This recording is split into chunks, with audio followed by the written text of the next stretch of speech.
kaligtasan mo sa Alerto 24. Isang kotse ang pumailalim sa isang truck sa Makati, sugatan ang dalawang sakay nito. Si Ian Cruz, naka-Alerto 24.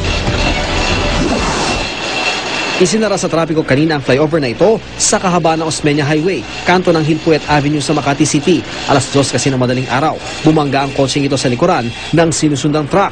Wasak na wasak ang kotse na ang harapan ay pumailalim sa truck. Pag-ahon ko, biglang may lumagabog. Kala ko gulong. Kaya silip ko sa painante ko, ang sabi niya, kotse eka, sumalpok sa pit natin. Hininto ko na.